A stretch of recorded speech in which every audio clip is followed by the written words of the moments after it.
It will not be a cooperation where we are there asking for help, asking for financial or economic support, and so on. That is not why we are here. We are here to cooperate. They never expected the light to rise from here, not from Burkina Faso. To the west, Africa was meant to remain dark, both literally and metaphorically. Powerless, dependent, waiting for handouts of electricity and hand-me-downs of innovation. But today, a shift has begun. In the heart of West Africa, a project is unfolding that even Silicon Valley didn't anticipate, a revolutionary solar grid designed not just to power homes, but to electrify an entire movement. A $10 billion plan led by a man they once underestimated, Captain Ibrahim Traoré. This isn't just about energy, it's about liberation. It's about 9 nations coming together to break a century-old chain. This is the story of how Africa turned sunlight into sovereignty, how one leader turned deserts into dynamos, and how a forgotten nation dared to illuminate the world, without permission. Welcome to the revolution. The grid is alive. For over a century, Africa's access to energy has been dictated by those who never felt its sun. The West didn't just export light bulbs and batteries, they exported dependency. Across the continent, countries were handed fragile electrical systems tied to foreign loans, tied to foreign maintenance, tied to foreign mercy. And when those systems failed, Africa was blamed for its own engineered darkness. This was never an accident, it was a strategy. In the boardrooms of Paris and Washington, decisions were made, and that's why solar was never encouraged. Not really. Western banks funded dams and pipelines. They funded oil projects, carbon deals, and infrastructure dependent on external parts. Solar? Too decentralized. Too sovereign. Too African. A solar-powered Africa would mean the continent no longer needed to kneel. But that moment, the one they feared, has arrived. Not in Paris. Not in Silicon Valley. In Ouagadougou. It is no longer a question of if Africa can generate its own power. It already is. The real question now is how long the world can pretend not to notice. Because when the light comes on in a place they swore would always be dark, the shadows shift. The narratives collapse. And a continent once kept in the cold begins to burn, not with heat, but with destiny. Burkina Faso was never meant to lead anything. Not in the eyes of the world. It was listed among the poorest. A landlocked nation, bruised by coups, battered by droughts, and broken by colonial leftovers. Its cities flickered with unreliable light. Its villages slept under stars not by choice, but because there was no alternative. For decades, Burkina Faso symbolized everything the West pitted, and everything it helped create. The truth is brutal. Burkina Faso was systematically starved of infrastructure, not because it lacked intelligence, but because it lacked obedience. The colonial model didn't need thinking Africans, it needed silent ones. While Western companies dug into its soil for gold and manganese, little was done to connect its people to stable electricity. And when a flicker of independence emerged, when leaders like Thomas Sankara dared to dream, they were swiftly extinguished. For years, corruption and foreign interference danced hand in hand. Deals were struck not for progress, but for control. Generators arrived with foreign contracts. Power stations came with foreign debt. And still, the lights stayed off. Not because Burkina Faso was incapable, but because it was caged. But cages have rusted. And somewhere in the heart of all this despair, something stirred. Captain Ibrahim Traoré didn't come to power with tech credentials. He came with scars, battle-worn, distrustful of empires, and fiercely protective of his soil. At first, the world saw another uniform, another soldier. But they missed the fire in his vision. Because Traoré understood something fundamental. That sovereignty in the 21st century is not just about borders. It's about bandwidth. It's about energy. Where others saw military rule, he saw a blank slate. And he began rewriting the blueprint. The shift started small, an audit of national energy consumption. Then a dismantling of corrupt utility contracts. Then suddenly, a directive, build solar farms, not with foreign consultants, but with local minds. Youth engineers were summoned. Electricians trained in secrecy. Partnerships formed across Mali and Niger. Plans were drawn on paper, not to ask for permission, but to prepare for war. a war against darkness. Today, Burkina Faso is no longer a cautionary tale. It is a case study, a nation that turned its trauma into traction. And while others still wait for loans, Burkina Faso has already begun constructing something radical, a future powered by its own sky. The country that once flickered is now setting the continent's grid ablaze. Captain Ibrahim Traoré's rise was never meant to be technological. He wasn't groomed in Silicon Valley, nor did he study under Western professors. He was a soldier, forged in conflict, hardened by betrayal, awakened by injustice. But beneath the uniform, behind the battle stance, lived a man who saw further than his predecessors. A man who saw energy not just as voltage, but as vision. And in that vision, he saw a new kind of warfare, one not fought with guns, but with grids. Most African leaders inherited power. Traoré seized it, not for fame, but for freedom. And that alone set him apart. While many still knelt at the feet of global banks and foreign advisors, Traoré looked inward. He understood that to reclaim the land, one must also reclaim the tools to shape it. That meant energy. That meant data. That meant sovereignty in kilowatts. What shocked the world was not that Traoré wanted energy independence. Many African leaders had said as much. What stunned everyone was how fast he moved. In less than a year, Burkina Faso had gone from begging for fuel to building regional solar plants. That speed wasn't accidental. It was military precision, applied not to war, but to infrastructure. The same decisiveness that wins battles now laid solar panels across villages and cities. Traoré didn't waste time with roundtables. He called in young engineers, many of whom had been educated abroad but returned home disillusioned. He offered them something no foreign firm ever had: purpose. You're not just building a power plant, he told them. You're building history. What he built wasn't just a policy, it was a culture. Ministries were restructured, bureaucrats replaced with builders, contracts rewritten with nationalist priorities. Entire departments were told, your job is not to impress the West. Your job is to electrify Africa. Under Traoré, power became more than a resource. It became a weapon of dignity, of revival. Schools that had gone dark were lit again. Clinics reopened. Farms got irrigation. But more importantly, people began to believe, not in Traoré alone, but in the possibility that new Africa was not a dream. It was a design. Critics said he lacked experience. What they missed was that he possessed something rarer: conviction. Where others feared retaliation from Western partners, Traoré moved forward. Where others hesitated over feasibility studies, he acted. His military past wasn't a limitation, it was his advantage. Strategy, urgency, execution, these were second nature to him, and he applied them to a battlefield called development. Today, Traoré is no longer just a captain of soldiers. He is a commander of vision. And as the solar grid stretches beyond Burkina Faso's borders, his name no longer echoes in war zones. It resonates across power lines. Africa has seen many leaders, but few have dared to lead like this. It begins in the Sahel, where the sun doesn't just shine, it scorches. A region long dismissed as barren, hostile, inhospitable. But now, it holds the coordinates of one of Africa's most ambitious visions: a $3.5 billion AI-integrated solar city. Not just a collection of panels or a cluster of substations, but a living, breathing network designed to power not only Burkina Faso, but 8 surrounding nations: Senegal, Mali, Niger, Chad, Togo, Benin, Guinea, and Ghana, all drawn into the orbit of Traoré's vision. The idea was radical: a decentralized solar grid stretching across borders, embedded with artificial intelligence to monitor demand, redirect surplus, prevent outages, and predict energy needs before blackouts ever occur.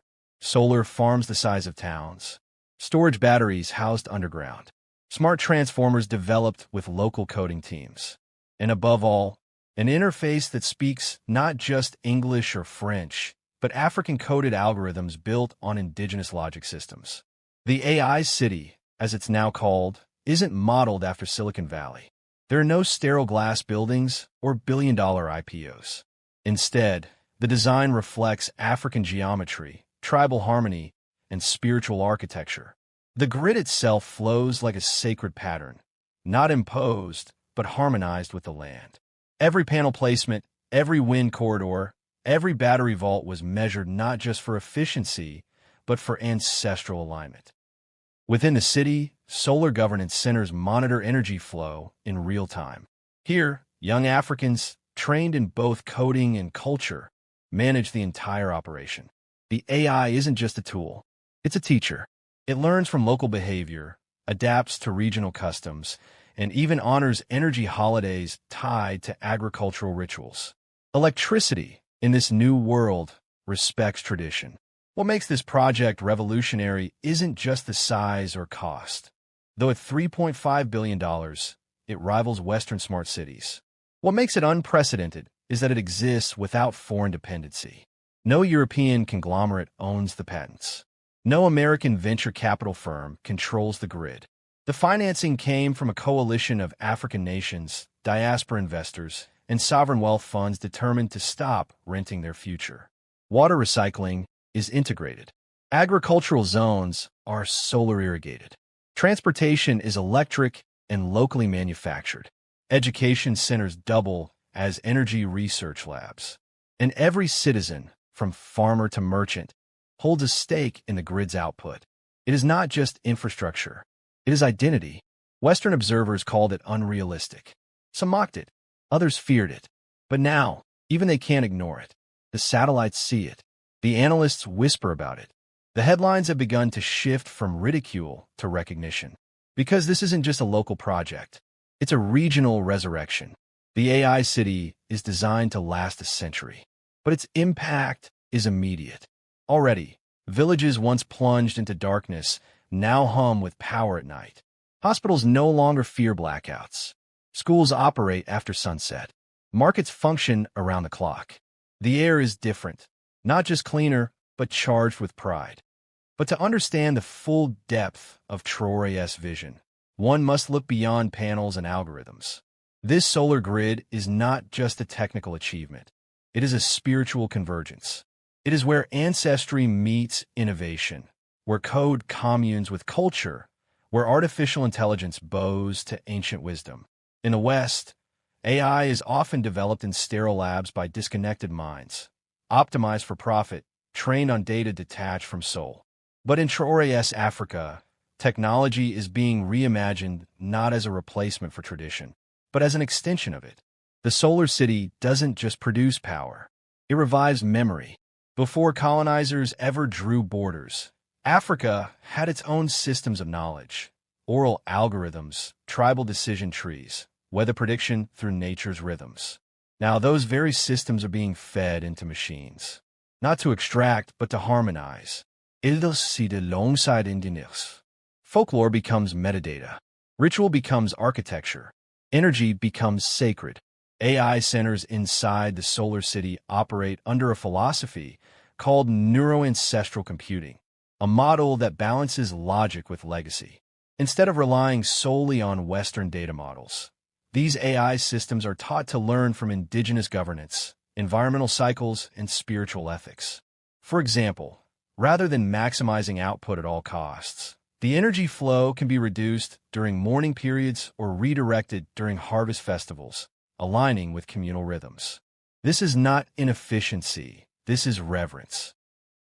When news of Traoré's solar grid broke through the filters of Western media, the first reaction was not applause, it was confusion. Then came fear, and soon after, denial. It wasn't supposed to happen this way. Africa was never meant to build something the West couldn't control, let alone understand. But here it was, a $3.5 billion solar infrastructure operating without Western consultants, foreign energy firms, or international regulators. Western headlines began cautiously. Ambitious energy plan in Burkina Faso raises eyebrows. Then came the subtle smears. Questions arise over feasibility of African solar megaproject. Think tanks began releasing white papers filled with doubt, warning of overreach, instability, and inexperience. But beneath the surface, intelligence communities and corporate boards were having very different conversations. Energy giants feared the precedent. If 9 African nations could power themselves without Exxon, Total, or Shell, what stopped the rest of the continent from following? If African-coded AI could manage a grid more efficiently than imported software, what value did Silicon Valley exports still hold? This wasn't just a political threat. It was an economic earthquake. Behind closed doors, deals were pressured. Offers were made to partner with the project, to guide it with experience. These weren't partnerships. They were control attempts. But Traoré refused. Each rejection became a shockwave across international financial institutions. Without Western funding, how was this being built? How were the engineers trained? Where was the capital coming from? And that's when the disinformation began. Fake reports of malfunction, leaked documents claiming corruption, social media campaigns warning of environmental risks, often coordinated from foreign IP addresses. News anchors speculated about Traoré's hidden ties and undisclosed backers. But the people didn't buy it. Because the lights were on, because the clinics were running, because the power was real. The West wasn't just confused. It was cornered.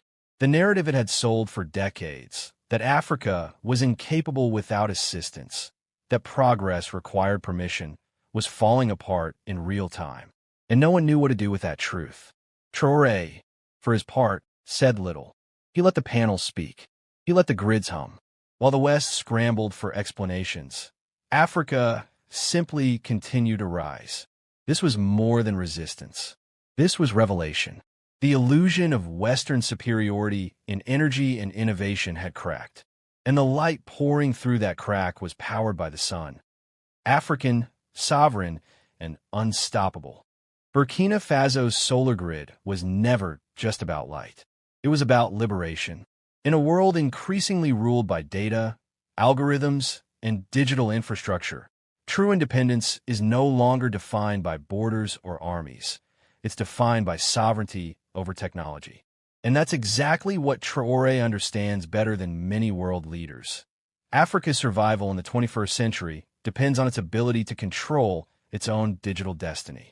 AI sovereignty is the next frontier. While Western nations race to dominate AI patents and data pipelines, Traoré has shifted the battlefield. He's not trying to outcode Silicon Valley. He's trying to free Africa from needing it at all. His solar grid isn't just smart, it's sovereign. Every byte of energy data stays within the continent. Every decision made by the system is informed by African priorities. No reliance on Microsoft servers. No backdoors for Western surveillance. No algorithms shaped by foreign profit motives. This matters more than most people realize. In the digital age, data is the new gold. Whoever controls it shapes the culture, the economy, and even the political outcomes of entire nations. For decades, Africa's resources were extracted: minerals, oil, labor. Now, the West wants its data, but Traoré is drawing a line. The Solar City's infrastructure is designed with built-in digital firewalls and sovereign operating systems. It's not just solar panels and AI. It's a secure digital ecosystem. Young engineers in Burkina Faso are being trained to build local platforms, maintain localized data servers, and develop indigenous encryption methods. The future isn't being outsourced, it's being homegrown. This has profound implications. Imagine schools using AI tutors trained not on British textbooks, but on African oral history. Imagine governments making decisions based on local behavioral models rather than foreign policy think tanks.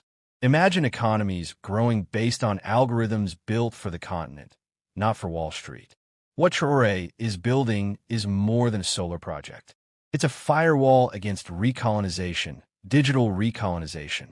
And every African country that joins the grid gains not just electricity, but a seat at the table of technological independence. Of course, the West calls this dangerous. To them, AI sovereignty sounds like isolationism. But to Africans long denied agency over their own progress, it sounds like freedom. This isn't about rejecting global cooperation. It's about ending global dependence. The beauty of Traoré's strategy lies in its elegance. He doesn't need to fight a digital war with the West. He simply builds a future that doesn't require them. A future where power, both electric and political, flows from within. A future where the sun rises and the servers hum, and both are under African command. In that silence, in that sovereignty, there is strength. And in that strength lies the beginning of a new era, not just for Burkina Faso, but for the entire continent. Will Ethiopia pair its ancient wisdom with quantum leaps? Will Senegal, Rwanda, and Zimbabwe join hands not just in speeches, but in servers? Burkina Faso has made its move. Now, Africa must answer. The drums are no longer echoing in the distance. They are at the gates of the new world. This is not an ending. This is a beginning written in mother tongues and machine code. And if you're still looking at Africa through yesterday's lens, you have already missed what's coming. Because Africa is not rising. Africa has risen. The AI city is not a dream. It is a revolt made visible, a cathedral of sovereignty built with silicon and spirit. This city does not ask for applause. It demands acknowledgement. It is not a plea for aid. It is a refusal to be erased. Captain Ibrahim Traoré is not building monuments. He is opening portals. He is not reacting to history. He is correcting it. He is not just protecting his people. He is preparing them. And in the shadow of this awakening, the world is left with a question it never imagined it would ask. What if Africa leads? What if the continent that gave the world its first humans now gives it its next vision?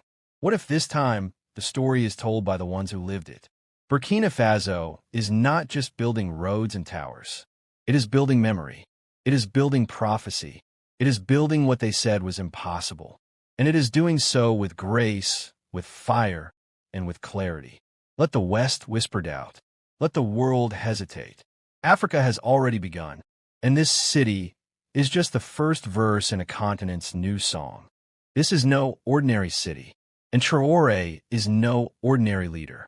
What we are witnessing is not just the installation of solar panels or the wiring of a grid. We are witnessing the resurrection of a continent's dignity. For centuries, Africa was reduced to darkness, not because it lacked light, but because the world refused to let it shine.